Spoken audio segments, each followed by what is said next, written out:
we're just leaving out the president of the police union. Mr. Ken, come on down.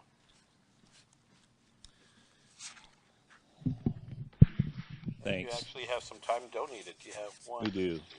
Donated time's a good thing. I probably will not use all that time, by the way. Mr. Chair, members of the committee, thank you. Thanks for the opportunity to speak to you. Again, for the record, Ken Crane, President of the Phoenix Law Enforcement Association. I'm here to talk about everybody's favorite topic, which is the police manpower and staffing crisis.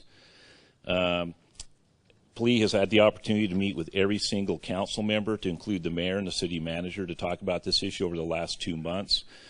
First of all, thank you for your time and meeting with us, and it was much appreciated. I think we were able to lay out a unique perspective from our end of things on the police staffing crisis, to let you know what's some of the stuff that's going on behind the scenes.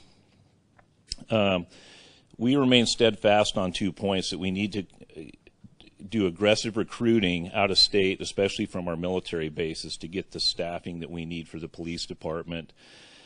Our average academy class is running roughly 25, some classes a little lower, some a little more, but we need to increase sizes of academy classes going forward to approximately 50 recruits a month for at least 10 months out of the year.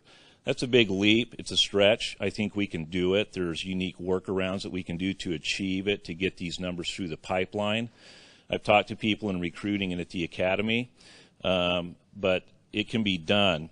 PLEA remains steadfast in our assertion that we need to hire till we achieve a ratio of 2.5 officers per 1,000 citizens in the city of Phoenix. That comes out to 4,200 cops on our population.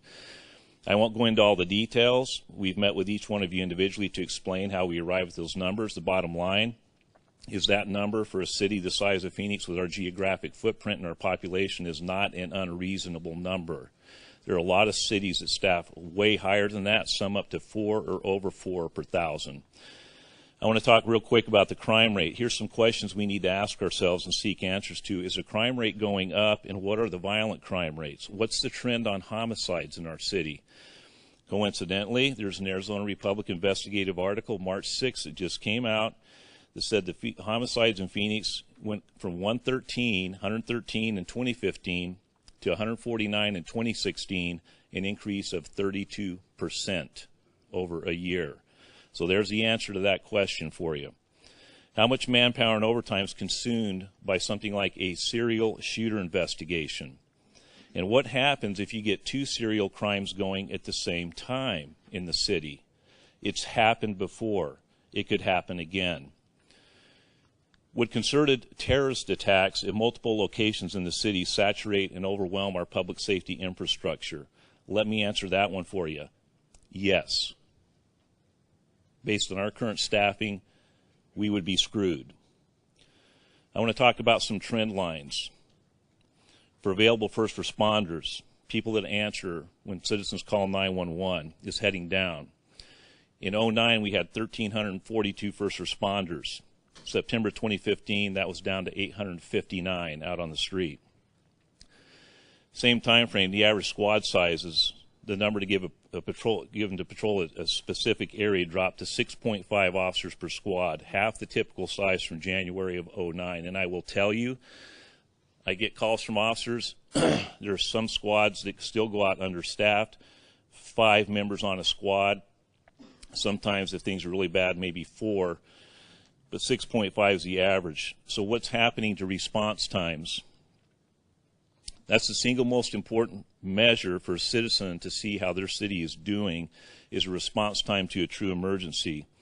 On Priority 1 calls, we know this, and Chief Williams even confirmed it at a January citizens meeting, where she explained that our average response time on Priority 1 emergency calls is 7 minutes. Now here's what that means. That's an average.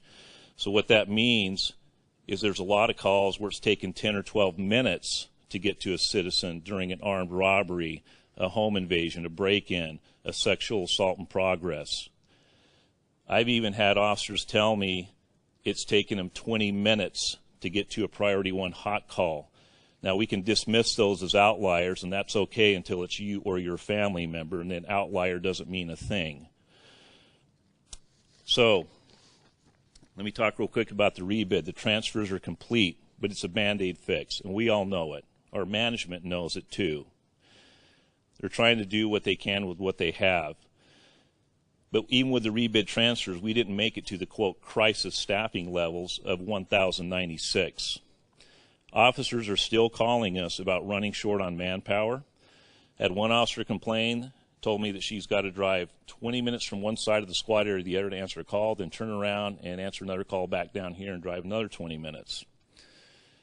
Our detectives, and this is crucial, they are drowning in caseload and losing ability to follow up on critical cases. We are losing prosecutions on cases. Citizens are losing victims' rights. What do? We got a detective details to go beef up patrol. We robbed Peter to pay Paul. So I'm going to talk real quick about recruitment. If we want to get to Ed Zucker's magic number of 3125, we're roughly down 400 to 500 officers. That's the equivalent of staffing 2 precincts. But if we hire to the level of 4,200, the 2.5 number per 1,000, we need to hire about 1,400. So if we subtract the number of officers who've left the department through retirements, how many have we really hired, and what's the total number? Since PLEA first spoke out about the manpower crisis last December, I am told some funds were freed up for recruiting to do 20 to 25,000 to do out-of-state recruiting. I know they recently did a recruiting trip to Camp Pendleton in California, so that's a step in the right direction. But we need to seek people with already trained military backgrounds. Are we reaching out to military bases or out-of-state colleges with criminal justice programs? And are we aggressively pursuing lateral candidates from other agencies, whether it be in-state or out-of-state? These are all things we have to do. I'm going to wrap up by saying this. I'll talk about misplaced priorities. Here's some questions we need to ask. Why, when facing a manpower crisis on the police department, is the city giving serious consideration to spending millions renovating the Talking Stick Suns Arena? How can city government lament how much it costs to hire cops, but in the same breath talk about using taxpayer money for upgrades to pro sports venues? The city likes to complain about rising pension costs. Well, consider this. The average annual salary of a Phoenix police officer is about $57,000 a year, give or take. The average pay for a first-year NBA player, $543,000. And a lot of them get a lot more money than that for first-year pay. So here's my point. If cops were paid NBA salaries, we wouldn't need pensions. Pro sports athletes entertain us. Cops spend their careers running to gunfights and on a daily basis taking the risks needed to keep the citizens safe. By not fixing this expeditiously, our cops are hanging out and our citizens are hanging out. So I'm just going to leave you with this.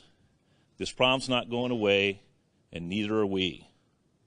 We are going to stay on this aggressively until it's fixed. My hope, our hope, is that the Public Safety Subcommittee and the rest of council can come together and make the hard decisions that it's going to take. You got to find a way to come up with the money to fix this.